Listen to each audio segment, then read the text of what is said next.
할렐루야. 네. 주님의 평화가 오늘 예배에 참여한 저와 여러분에게 또 우리들의 삶 가운데 우리가 살아가는 이 세상 가운데 풍성하게 충만하게 함께 하시기를 주의 이름을 간절히 축원합니다. 네. 새해 벽두 우리 동력교회 2019년 새로운 표어를 두고 우리 달려가고 있습니다. 우리에게 주신 하나님이 1년 동안 바라보고 소망으로 품고 가야 될 말씀은 시편 37편 4절 말씀입니다. 그래서 말씀 한번 저희 밑에 시편 37편 4절 있죠? 한번 읽어볼까요? 같이 읽겠습니다. 또 여호와를 기뻐하라. 그가 내 마음의 소원을 이루어 주시리로다. 네. 그래요. 지난주에 우리는 이 표에 있는 말씀, 시편 말씀 속에 시편 기자가 어떤 상황에서 하나님께 소망을 두고 있는지, 그가 그 삶 가운데 어떻게 하나님을 기쁨으로 여길 수 있었는지에 관한 말씀을 함께 나누고 있습니다. 여러분, 소망이 없는 세상을 살아가고 있는 우리 아니겠어요? 우리들에게 이 소망이라는 단어는 얼마나 가슴 벅찬 언어인지 모르겠습니다. 여러분의 청년들 보면 여러분 어떠세요? 청년들 길에 다니고 여러분 가정에서 주변에서 청년들 보면 어떤 마음이 좀 드십니까? 저는 그들을 볼 때마다 마음이 짠하고 미안하고 죄스러운 마음이 많이 듭니다. 물론 우리가 살아가는 세상이 언제 평안하고 충만하고 넘치는 게 있었겠냐마는 오늘을 살아가는 우리 청년들은요, 물질적인 빈곤보다 더 큰 상실감을 안고 살고 있어요. 무슨 상실감이냐면 무엇을 하여도 자신의 꿈을 이룰 수 없다라는 포기죠. 우리 기성세대가, 우리의 사회가 그들에게 뺏어간 것은 그들의 배고픔이 아니에요. 꿈을 꿀 수 없는 청년, 꿈을 빼앗아가버린 우리의 죄, 우리의 허물, 우리의 책임. 오늘 이 세대는 꿈을 잃어버렸습니다. 열심히 수고하여도 나의 내일을 장담할 수 없다라고 말하면서 오늘 소비의 문화에 더욱더 천착하고 맙니다. 어떤 이들은요, 자신이 내일을 장담할 수 없어. 오늘 열심히 일해서 주어진 다 써버리겠노라. 그냥 오늘을 왕같이 즐기다가 내일을 모르겠다 하고 사는 경우도 있어요. 그럼 저는 그들을 타박하고 싶지는 않습니다. 그러나 여러분, 원래 우리에게는 내일이라는 것이 있지 않았어요. 우리에게 진짜 소망은 우리가 바라보는 데 있지 않습니다. 진정한 소망은 우리의 영혼을 채울 수 있는 참된 진리의 빛밖에 없는 거죠. 소망이 없는 세상을 살아가는 우리들에게 하나님께서 새 벽두에 소망이라는 단어를 허락해주셨어요. 간절히 제 마음의 소망은 저희 소망은 이거 하나입니다. 우리 성도들을 한 분 한 분이 2019년에 소망의 근원 되시는 하나님을 붙잡는 거예요. 그래서 여러분 어떤 상황에서도 난 소망이 없어, 이런 말은 우리 인생에서 이제 지워버리는 거예요. 어떤 상황에서도 내게는 주님이 계시니 나는 소망의 이야기를 써내려갈 거야. 우리가 찬양한 것처럼 주를 찬양, 주를 찬양. 그리함으로 세상의 권력과 세상의 위협에서도 든든히 세워져가는 주님이 우리에게 맡기셨지 않습니까? 교회를 저와 여러분의 빛으로 세워져 갈 수 있기를 주의 이름으로 간절히 축원합니다. 소원이다, 소망이다 이런 말들이요, 사람마다 저마다 다 다르죠. 사람들이 갖고 있는 소망, 소원 다 천차만별이고요. 오늘 여기서도 여러분 아마 한번 써서 내보세요 하면 다 다를 겁니다. 소원의 내용도 다르고 바라는 것도 시기도 규모도 다 다르겠죠. 근데 여러분 어떤 사람들은요, 소망을 갖고 소원을 갖는데 그것이 자기뿐만 아니라 타인에게도 해악이 되는 소원을 가진 사람들도 있어요. 그런 사람 있지 않습니까? 나 있잖아, 이런 걸 하고 싶어, 이런 걸 갖고 싶어. 근데 자기는 좋은지 모르겠는데 옆에 사람들이 막 상처를 입어요. 내가 그 소원이 이루어져서 너무 좋다고 했는데 지나고 보니까 그게 오히려 나를 피폐하게 만드는 그런 소망도 우리는 꾸게 돼요.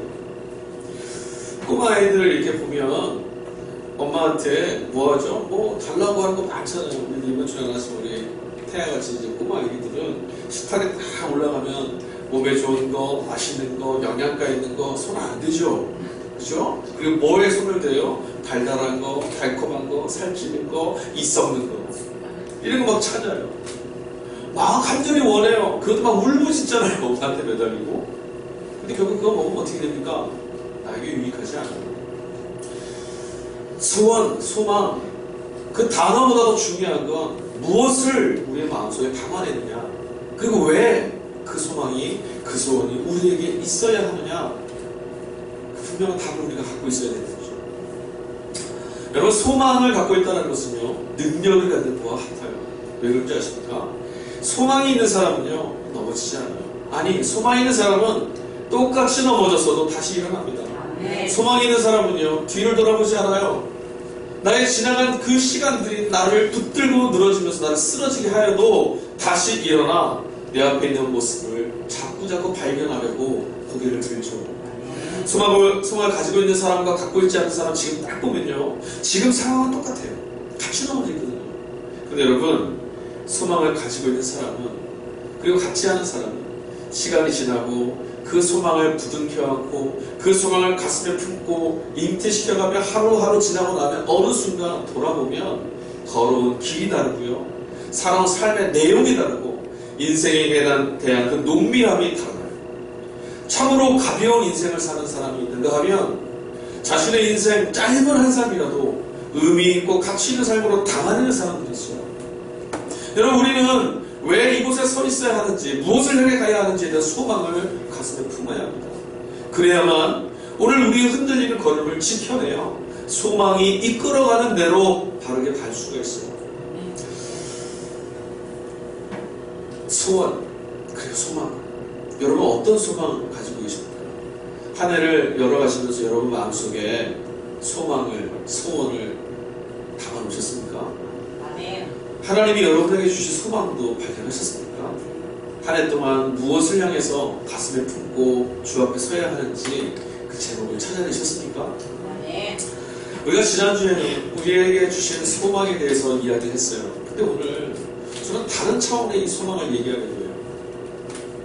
우리에게 소망이 생겼는데 이 소망이 어디서부터 왔을까 하는 질문이었습니다. 여러분, 똑같이 살아가는, 똑같은 시대에 똑같은 아픔과 상황 속에 사는 우리인데 누구는 삶 가운데 그냥 침착합니다. 어떤 사람은 다시 일어납니다. 그 차이가 뭐죠? 아까 말씀드린 소망이에요. 내일은 이라고 하는 거. 그걸 볼 수 있는 사람과 볼 수 없는 사람의 마음이 다르다고 했어요. 그렇다면 이 소원과 소망은 그냥 단순히 내 안에서 갑자기 생겨난 건 아닌 것 같아요. 그래서 성경을 읽다 보니까 그렇다라고 하는 말씀을 봤어요. 이게 오늘 읽은 빌립보서 말씀입니다. 소원이 어디서부터 왔을까? 사도 바울은 단호하게 말합니다. 하나님께서 너희 안에 소원을 넣어주셨다. 뭐라고요? 하나님 우리 안에 소원거리를 넣어주셨대요. 갈망하는 마음과 소망하는 마음을 넣어주셨다고 말합니다. 13절 말씀에 되어 있어요. 너희에게 소원을 두고 말씀하십니다. 너희 안에 소원을 두었다고요. 하나님 왜 두셨나요? 하나님 우리에게 소원을 왜 두셨을까요? 그냥 하나님 우리에게 소원에 성취된 결과물을 딱 주시면 되지 않습니까? 근데 하나님은 뭐를 주셨냐면 소원을 주셨대요. 이 소원을 가지고, 이 소망을 가지고 오늘 이것을 성취했으니 내일을 몰라가 아니라 이 소원을 바라보며 오늘을 이겨내고 내일을 향해 또 새로워져가는 한 사람 되게 하기 위해서 하나님이 소원을 주신 거예요. 그러면 왜 이 소원을 하나님 우리 안에다 넣어두셨을까? 오늘 본문의 말씀을 통해서 우리 한번 찾아봤으면 좋겠어요. 여러분, 우리에게는 소원이 있습니다. 저와 여러분 매일매일 꿈꾸고 소망하는 거 많아요. 그런데 여러분, 하나님도 소원이 있어요. 하나님의 소원은 뭘까요? 여러분, 하나님이 무엇 소망하실 것 같아요? 제가 부모가 되고 나서요, 가장 큰 유익함이 뭐냐면 아버지 대신에 하나님의 마음을 조금 헤아릴 수 있게 됐다는 거예요. 그러니까 보는 눈이 조금 달라졌어요. 예전에는 부모가 되기 이전에는 제가 제 삶의 기준이었거든요. 나를 위해서, 나의 삶을, 내 계획을, 나의 꿈, 나의 바운다리, 이런 게 목적이었어요. 근데 부모가 되고 나니까 1순위가 좀 바뀌더라고요. 바뀌었어요. 정말로. 없으니까 그 말이에요. 제가 원래 그 식탁에 올라가면요, 맛있는 거 참 좋아하는 사람이거든요. 어제도 아버님 생신에 갔는데 식구들이 저를 이렇게 말하더라고요. 자네는 식탐이 좀 있어. 저는 식탐이 있어요. 좋은 거 좋아해요. 어렸을 때도요, 생선이 딱 올라오면 가운데 살에다가 젓가락을 탁 넣어치고 고기요, 이 불판에 딱 있으면요, 뒤지는 젓가락을 제가 앞으로 계속 하나라도 더 먹어야 돼요. 생선을 이렇게 먹으면 여러분 한 번씩 경험했을 거예요. 근데 아버지는 항상 뭐 하셨냐면, 야, 머리가 되게 맛있는 거야. 내가 눈알도 파고. 그럼 맛있어요? 맛있어. 아무래도 살이 없거든. 맛있대요. 몰랐죠. 아버지가 바보 같았거든요. 살이 더 맛있는데. 물론 저는 뭐 생선 머리 잘 못 먹어요. 그런데 제일 맛있는 걸 양보할 사람이 생겼어요. 그래서 양보가 되더라고요. 별로 배 안 아파요. 신기해요. 제 거를 이렇게 안고 이왕 뺏기는 것 같아서 기분 나빠야 되는데 조금 내 마음이 뭔가 달라지는 것 같아요.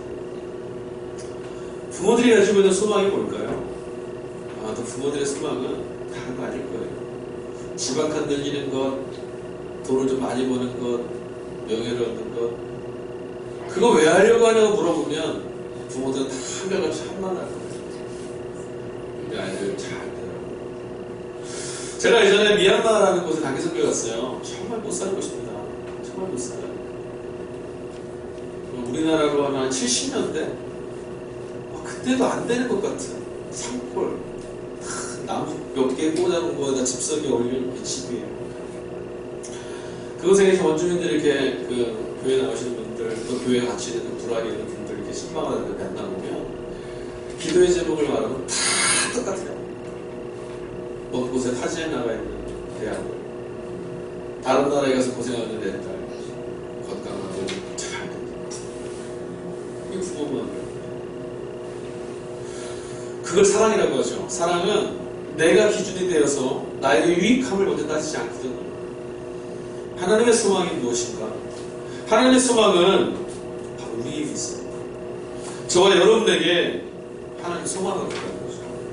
하나님의 꿈은 다른 데 있잖아요. 저와 여러분을 보시면서 저와 여러분 어떻게 설 것이냐, 여기에만 꿈을 갖고 있어요. 아마도 우리가 고통당하고 아파할 때 우리 이런 기도 많이 할 거예요. 기도의 자리에서 하나님 도대체 어디 계십니까? 하나님 도대체 내 기도를 듣고는 계십니까? 우리 통곡할 때 있어요. 그런데 여러분 그거 아세요? 그 시간 하나님이 옆에서 통곡하고 계신다. 하나님이 제일 원하시는 것은 그 고통의 자리에 있는 우리가 주님이 함께 계심을 발견하여서 고통과 싸움을 이기고 승리하는 게 있어요. 하나님 그럼 왜 그것을 우리 도와주시지 않느냐? 아니에요. 돕고 계시는 거예요. 함께하고 계십니다. 오늘 본문의 말씀 보면 사도 바울이 이 세상에 대해서 뭐라고 말하냐면 고통이 가득하고 절망이 가득한 땅이라고 얘기해요. 시험이 가득한 땅이라고 해요. 그런 세상에서 하나님 우리를 부르셨어요. 여러분 저와 여러분 사는 세상은요 아주 힘든 것입니다. 왜죠? 죄 때문이죠. 죄. 우리는 하나님의 형상을 잃어버린 죄 가운데서 우리 스스로를 지켜낼 수도 없는 아주 연약하고 힘들어하고 지치고 고난 그런 삶을 살고 있습니다. 너무 힘들죠? 그런데 여러분 그거 아세요? 하나님은 우리를 보면서 더 힘들어하세요. 그렇게 안 살아야 되거든요. 그렇게 고통당하지 말아야 되거든요. 그 문제에 휩쓸리지 말아야 되거든요. 세상이 사단이 우리에게 주는 기만과 속임에 속아서 눈물을 흘리고 있는 것을 하나님은 원치 아니하십니다. 우리는 우리 수준의 꿈을, 우리 수준의 기대를 어떻게 이룰 것이냐, 어떻게 채울 것이냐에 관심을 갖고 있었는데 성경을 읽어보니 하나님이 우리에게 가지는 꿈이 있다는 이야기를 보게 됐어요. 아, 하나님도 나에게 꿈을 갖고 계시구나. 하나님은 도대체 어떤 수준의 꿈을 갖고 계실까? 하나님이 내게 뭘 바라고 계실까? 이렇게 생각했는데 그것도 여지없이 기대가 깨졌어요. 저희는 자식들을 보면 그러죠. 너 이런 사람 돼. 너 이런 사람 돼야 돼. 여기까지 해야 돼. 무엇을 해내야 돼. 이런 명예를 얻어야 돼. 이렇게 출세해야 돼. 하나님 우리가 원하시는 것은 우리가 무엇을 하거나 무엇을 이루는 데 있지 않아요. 하나님 우리에게 요구하시는 하나예요. 네가 내 자녀라는 거예요. 그래서 네 안에 나의 생명이 머물고 있다는 것을 원하는 거죠. 아르라는 거죠. 누리라는 거죠. 소망과 소원이라는 단어는요, 지금 현재 가지고 있지 않기 때문에 존재하는 단어 아니겠어요? 그죠? 지금 갖고 있다면 그 소원이 아니죠. 그래서 하나님이 우리에게 소원을 갖고 계신데, 지금 하나님이 갖고 계시지 않은 게 있대요. 전능하신 하나님이, 충만하신 하나님이, 풍성한 하나님이 가지고 계시지 않은 게 있대요. 그게 가능할까요? 하나 있어요. 하나 있어요. 하나님을 향한 우리의 마음. 자녀도 소망을 갖고 있지만 자녀를 바라보고 있는 부모의 마음은, 부모의 소망은 더 간절합니다. 그냥 잘 되기만 원하는. 하나님이 왜 우리에게 소원을 주셨을까? 그분이 뭐가 부족하다고 우리에게 뭘 그렇게 기대하시는가 질문을 해봤습니다.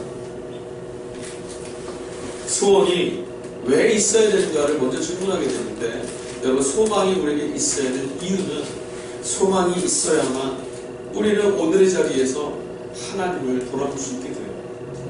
여러분, 절망이 우리를 지배하고 있으면 우리의 삶의 언어가 온통 절망일 때 제일 먼저 잃어버리는 게 뭔지 아세요? 하나님이에요. 절망이 찾아올 수는 있어요. 근데 그 절망이 지배를 당할 때 하나님은 우리 안에서 보이지 않게 돼요. 하나님이 우리 안에서 뭘 주시길 원하냐면, 절망이 우리에게 어둠으로 덮어올 때 그 어둠을 밀쳐내고 하나님을 돌아볼 수 있도록 할 유일한 단서 하나를 남겨놓으셨어요. 그게 소망이에요. 소망의 씨앗이 우리 안에 있을 때 우리는 무엇을 떠올릴 수 있냐면, 이 소망을 우리에게 넣어주신 하나님. 하나님이 우리 가운데 함께 하시는구나라고 하는 이 하나의 진술이 우리를 깨운다는 거죠. 소망이 있는 사람들은요, 오늘 이렇게 됐든 저렇게 됐든 내 꿈이 다 이루어졌든 아니든 소원이 오늘 이 실행이 됐다는 데 상관없이 늘 하나님의 이름을 부르며 신음합니다. 근데 소망이 없는 이들은요, 하나님의 이름을 기억하지 못해요. 믿음은 바랄 수 없는 것 중에 바라는 것이라고 하죠. 보이지 않는 것들에 대한 친구라고도 합니다. 현실 아무것도 없습니다. 그곳에다가 뭘 그려놓는 거예요? 하나님이 그리실 것들을 그려놓는 거예요. 하나님이 하실 일들을 채워가는 거죠. 하나님이 어떤 것들을 이루실지를 우리 마음속에 그려가는 거예요. 여러분, 소망과 믿음, 이런 단어들은요, 다 무엇과 연결되는지 아세요? 하나님의 성품하고 연결돼요. 하나님은 무에서 이를 창조하시는 분이거든요. 창조주 하나님의 성품 우리가 닮은 게 하나님이 뭐냐면 우리의 소망과 믿음이에요. 그걸 상상력이라고도 하죠. 소망이요, 지금은 없지만 이 자리에 내 손에 나의 삶에 채워질 것들을 기대하는 거 아니에요. 여러분, 2019년도를 향한 여러분의 소망 한번 그려보세요. 이 한 해를 마칠 때쯤 내 삶이 어떻게 채워질 것인가. 잘 안 그려지십니까? 그럼 여러분, 우리는 소망이 익숙한 사람이 아니에요. 소망이 없다는 말은 우리 가운데 소망을 넣어주신 하나님이 잘 안 보인다는 말이에요. 우리 가운데 계셔야 될 그 하나님을 향한 믿음이 우리가 약하다는 말이에요. 여러분, 그림을 잘 그려야 돼요. 아이들은요, 이걸 잘 그려요. 부모님이 약속을 딱 하면요, 약속 안 해도 아이들은 그려요. 생일날쯤 되면, 생일이 한 5월이라고 할까요? 그러면 2월부터 아이들은 마음속에 막 그리기 시작합니다. 아버지가, 우리 어머니가 뭘 갖다 줄까? 아빠 엄마한테 뭘 사달라고 할까? 내 생일에 뭘 받으면 좋을까? 그리고 이미 받은 것처럼 그걸 내 마음속에 막 그리고 막 기뻐해요. 근데 우리는 그걸 잘 못해요. 왜 그렇죠? 하나님 안의 세상에서, 세상의 방법을 통해서 내 안에 그려놓으려고 했던 그림들이 안 완성됐거든요. 내가 마음속에 그렸던 소망이 세상에서는 완성이 되질 않았어요. 그러다 보니 그려도 소망이 없다. 그려도 그림이 실제가 되지 않는다. 믿지 않게 되죠. 그래서 우리는 소망을 잘 못 갖는 것 같아요. 여러분, 마음속에 잘 그리실 수 있어야 돼요. 근데 여러분, 세상으로는 못 그려요. 우리의 마음에 소망과 믿음의 그림을 그리게 하실 수 있는 건 하나님밖에 없습니다. 전제는 하나님입니다. 하나님이 계셔야만, 하나님이 함께 계셔야만 우리의 그림은 그려질 수 있어요. 여러분, 오늘 13절 말씀 보니까 사도 바울이 이렇게 말합니다. 너희 안에서 행하시는 일 하나님이시니 자기의 기쁘신 뜻을 위해서 너희에게 소원을 두고 행하게 하신다. 하나님은 우리 안에 소망을 넣어주셨대요. 그 소망을 주신 이유는 하나님이 기쁘신, 자신의 기쁘신 뜻을 쫓아서 우리도 기쁜 뜻을 행하게 하시기 위해서 소망을 넣어주셨대요. 그러니까 하나님 우리에게 소망을 넣으신 이유는 하나님이 우리에게 소망을 넣어주셔서 너무 기쁘다는 거죠. 무엇을, 기쁜 일을 이룰 수 있게 됐대요. 무슨 일을 이루는데요, 도대체? 하나님 우리 안에 소망을 넣어주시고 우리가 도대체 무엇을 해낼 수 있는데요? 여러분, 하나님이 우리에게 소망을 넣어주시면 하나님이 기뻐하실 뜻이 이루어진대요.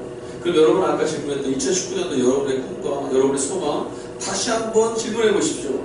내게 주어진 이 소망을 이루면 하나님이 기뻐하실까요? 하나님이 기뻐하실 뜻이 맞나요? 원하셔서 기뻐하실까요? 그럼 사도 바울 한번 볼까요? 사도 바울이 오늘 이 편지를 썼습니다. 빌립보라고 하는 교회에서 오는 편지예요. 사도 바울이 2차 선교회에 가서 세웠던 첫 번째 교회입니다. 빌립보를 향해 이 교인들을 향해서 지금 편지를 쓸 때 사도 바울은 로마 감옥에 있었어요. 로마 감옥, 복음을 전하고 그리스도를 전하며 하나님의 나라, 그 나라가 이것을 실제함을 승리를 이야기했던 바울이 감옥에 갇혀 있습니다. 빌립보에 있었던 성도들이, 믿음이 연약한 성도들이 이 바울의 현실을 보면 무슨 생각을 할까요? 예수 믿는 다음 소용이 없어. 예수 믿었던 이제 바울 사도 오히려 감옥에 갇혔잖아. 우리 여기서 뭐 하는 거야? 이러다 뭐가 나와? 절망하겠죠.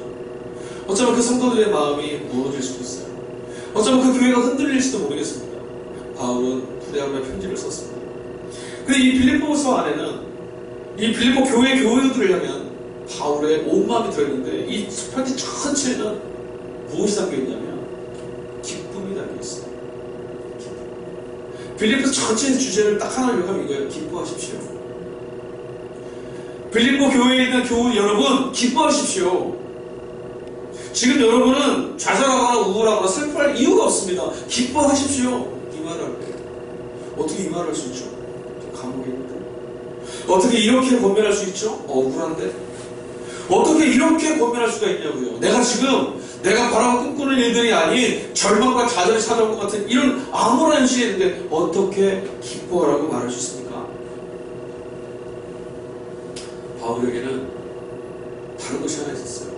뭐냐면 그 안에 하나님이 기뻐하신 뜻을 따라 행하게 하시는 꿈을 넣어주셨거든요.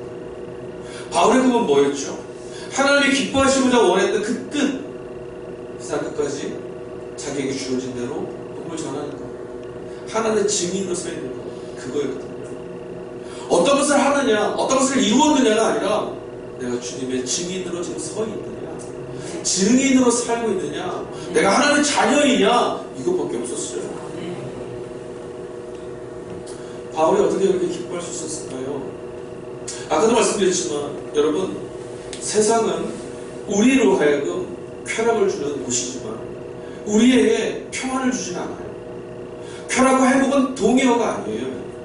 쾌락은 우리 속에 찾아와서 정말 있어야 될 것, 바라야 될 걸 보지 못한 채 우리 안을 갉아먹고 더 극심한 고통으로 우리를 몰아갑니다. 바울은 우리에게 쾌락을 주지 말고 평안과 기쁨과 행복을 찾으래요. 그리고 그렇게 기뻐하래요. 여러분, 세상과 우리는 분리된 사람들은 아니지만 세상에 대한 바른 시각을 갖고 있어야 돼요. 여러분, 바울이 에베소서와 빌립보서를 통해서 우리에게 주는 주제가 하나 있는데 그 두 편에서, 그 편지에서 우리에게 요구하는 수준이 있어요. 뭔지 아십니까? 사도 바울은 우리에게 기뻐하십시오. 기뻐하십시오. 그런데 기뻐하려거든 그리스도의 장성한 분량까지 성장하십시오. 전제예요. 기뻐하십시오. 저를 보십시오. 감옥에 있으면 저는 너무나 기쁨이 충만합니다. 이것은 거짓된 웃음이 아닙니다. 난 너무 기쁩니다. 어떻게 해요? 내가 지금 그리스도의 장성의 분량에 이르러 주님 안에 성장하기 때문에. 그러니 빌립보에 있는 교우 여러분, 여러분도 내가 있을 때와 다름없이 하나님을 기뻐하시고 여러분의 믿음의 자리를 지켜가십시오. 기뻐하십시오. 그런 사람이 되십시오. 바울이 요구합니다. 하나님 에게 꿈을 주셨다 그랬죠. 하나님이 기뻐하시는 뜻을 이루기 위해서. 여러분, 꿈이 있는 사람은요, 소망이 있는 사람은 그 가지고 있는 소망 때문에 그걸 바라보며 살게 되어 있어요. 내 내일을 그려놓고 그 하나님 주신 그림을 매일매일 바라보는 사람은 그 그림을 보면서 걸을 수밖에 없어요. 제가 어저께 그 서점에 갔다가 보니까 그 예전에 축구선수인데 이영표 집사님이 책을 하나 쓰셨더라고요. 책 제목이 생각하는 대로 갔다 했어요. 근데 여러분, 제가 그 말을 좀 더 바꿨으면 좋겠어요. 우리에게 주신 꿈을 바라보는 사람은 그 꿈대로 걸어가게 되겠다는 거죠. 하나님 우리에게 주신 소망을 바라보면요, 여러분 지금 아니고요, 그 꿈을 어느새 담게 돼 있어요. 우리 인생은 우리가 생각하는 대로 살아요. 우리의 인생은요, 우리가 결정하는 대로 사는 거예요. 우리가 선택하는 대로 그게 우리의 삶이 됩니다. 여러분이 무엇을 생각하는지, 여러분이 무엇을 바라보는지에 따라서 여러분의 인생과 삶의 내용이 바뀌어져요. 하나님이 여러분에게 주신 생각을 품어야 돼요. 지금 없다고 아니요, 그렇지 않아요. 하나님께서 주신 생각을 자꾸 품어야 돼요. 세상은 우리에게 끝났다고 말하죠. 세상은 우리에게 넌 아무 적이 쓸모없다고 그래요. 하나님은 뭐라 하십니까? 성경을 펴십시오. 읽어보십시오. 하나님이 여러분에게 뭐라고 말씀하십니까? 하나님은 우리에게 너는 아무 쪽에도 쓸모없으니 길가에 내버려질 것이다, 이렇게 말씀하시던가요? 하나님이 온 우주가 티끌 같은 존재이기를 난 너의 관심을 끊을 거야, 이렇게 말씀하시던가요? 아니면 네가 하는 짓을 보니 내 사랑을 이제는 더 이상 줄 수가 없어, 힘이 들어, 그만할래, 이렇게 말씀하시던가요? 하나님은 그렇게 말씀 안 하세요. 하나님은 언제나 뭐라 말씀하시냐면 나는 너에게 꿈이 있어. 내가 이루고자 하는 하나님의 나라가 너를 통해서 이루어지고, 네가 서 있는 그 자리에서 내 나라가 세워져 있음을 인증하게 될 거야. 천하보다 귀해요. 이게 하나님 말씀이잖아요. 여러분, 우리가 눈을 뜰 때마다 보여지는 세상이 있습니다. 실제죠. 여러분, 그러나 우리는 그것에서 보이지 않는 마음의 소망을 주시는 하나님을 그려볼 수 있어요. 보이지 않지만 이곳에 역사하신 하나님을 자꾸 살펴보십시오. 그럼 여러분, 오늘 찾아온 이 자리에서 하나님이 요구하시는 삶의 걸음으로 자꾸 내 걸음이 옮겨지고 있음을 보게 될 거예요. 신앙이 성숙해지고 믿음의 길을 잘 걸어나가면 한 해를 돌아볼 때 어떻게 내 자신에게 말하게 되는 줄 아세요? 야, 나 이만큼 이렇게 안 해요. 기특하다. 주님 말씀을 보며 살았더니 여기까지 왔구나. 하나님이 붙들어주셨다. 기특하다. 우리 그렇게 살면 돼요. 신약성경을 보면 우리에게 요구하신 하나님 품은 하나로 요약됩니다. 하나님은 우리가 모두 다 예수 그리스도처럼 성장하기를 원하십니다. 하나님은 우리가 세상의 많은 것들을 소유하고 세상의 많은 것들을 가지고 세상의 명예와 세상이 요구하는 어떤 기쁨을 충만 그런 쾌락을 많이 누리는 사람, 성공했다고 인정한 그런 사람 아니고 그리스도 예수를 닮는 사람 되기를 원하세요. 여러분, 예수 그리스도를 닮는 장성한 분량이 어떻게 되는지 아세요? 하나님 지금 제가 재물이 없어서 너무 힘듦이 듭니다. 이것만 있으면 될 것 같습니다. 아니요, 그것도 있어도 우리 인생은 해결되지 않아요. 기도했더니 하나님 들으셨습니다. 들으셨습니다. 너무 기쁩니다. 그것만 갖고 살면요, 우리는 주님 안에서 온전히 살 수 없어요. 세상에서 우리는 온전히 살지 못해요. 여러분, 장성한 어른이 되라는 얘기는 어린이도 있다는 거예요. 연약한 사람도 있고요, 걸음마 단계하는 사람도 있다는 얘기예요. 여러분, 질문해 보셔야 돼요. 나는 지금 영적인 어린아이인지 장성한 사람인지. 그 기준이 뭔지 아세요? 내가 원할 수 있는, 바랄 수 있는 조건과 내가 있어야 될 상황이 좋지 않을 때, 뭔가 내가 감당할 수 없는 문제가 닥쳐왔을 때 내가 절망하고 쓰러져서 낭망하고 있는지, 아니면 그 가운데서도 하나님을 기억하고 하나님의 하신 일들을 마음에 그려내며 소망의 씨앗을 가슴에 품고 나갈 수 있는지, 이 차이예요. 이 차이. 내게 찾아오는 굴곡이 있을 때마다 낭망했다면 나 아직 영적인 어린아이인 거죠. 그럼 오늘 주님의 뜻을 다시 말인데요, 내가 기뻐하는 일들을 너희들 가운데 행하게 하기 위해서 소망을 넣어줬어. 기억해. 나는 네가 예수 그리스도의 장성에 이르기를 원하고 있어.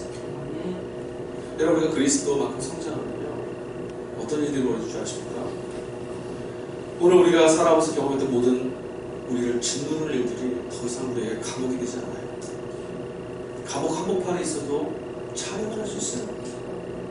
집안에 구금돼서 로마에서 갑자기 구금돼서 평생 죽을 때가 있었지만 그곳에 세상 가운데 퍼지는 복음이 퍼져가는 이렇게 꿈꿨던 바울처럼 우리가 하나님의 꿈을 바꿀 수 있어요. 그리스도의 장성한 분량에 이르면요, 시련이 파도처럼 밀려와도요, 쓰러지지 않아요. 세상이 다 무너진 것 같은 어둠이 우리를 덮어와도 하나님이 써내려가실 밝은 빛을 볼 수 있어요. 그게 그리스도의 장성한 분량. 우리는 그곳을 사모하고 우리 그것을 꿈으로 수용해야 됩니다. 그리고 그 꿈을 바라볼 때마다 하나님이 내게 이 소망을 주셨으니 주신 그 꿈을 바라보며 살 때마다 어느새 그리스도의 모습을 닮아가는 우리를 보게 되고, 어떻게 해요? 성령이 그 일을 돕기 위해서 우리를 찾아와 주시고, 우리가 주님처럼 성장하고 예수님처럼 하나님을 바라보고 예수님처럼 하나님을 신뢰하고 예수님처럼 하나님의 마음의 앞에 살 수 있는 한 사람, 예수님처럼 세상의 많은 것들을 내 마음의 내 삶의 평안과 유익함의 근거로 삼지 않고 오직 하나님만을 나의 서 있어야 될 자리에 풍성함으로 여기며 살아갈 수 있게 되는 것, 그 일을 이루시려고 성령의 오늘은 일하신다. 여러분, 이 소망을 하나님 우리에게 넣으셨다는 사실들을 기억하십시오. 하나님의 소망은 우리가 그 아들 예수를 담는 데 있어요. 여기까지 성장해야 되는 거예요. 여러분, 목사도요 다 어른은 아니에요. 신앙생활 10년, 20년, 30년, 100년을 해도요 어린아이가 있을 수 있어요. 목사가 돼도요, 제가 이번 주에도 어떤 목사님 만나고 그런 얘기 했었어요. 죄송합니다, 매일 하는 말인데요, 목사가 제일 믿음이 없는 것 같아요. 왜냐하면 우리는 안전한 것이 있거든요. 세상의 시련, 세상에 여러분이 경험해야 될 문제에 많이 노출되잖아요. 그런데 어쩌다 그런 문제가 딱 경험이 되면 당황하는 거죠. 천상계의 믿음의 개념만 갖고 있다가 땅에서 믿음을 써야 될 삶에 다 직면하면 무척 힘들거든요. 너무너무 힘든 거 있었어요. 너무너무 힘든 사람들도 있고요. 목회자들도 어린이가 있어요. 어떤 어린이요? 믿음에 더 잘 알고요, 하나님에서 잘 알고요, 교회에서 잘 알아요. 그런데 그것을 사용하고 힘을 써야 될 때 버틸 만한 근력이 없어요. 그건 어린이에요. 여러분, 우리들이 찾아오는 2019년 한 해는 굉장히 무거울 수 있어요. 가혹한 무게일 수도 있습니다. 그러나 여러분, 두려워하지 마십시오.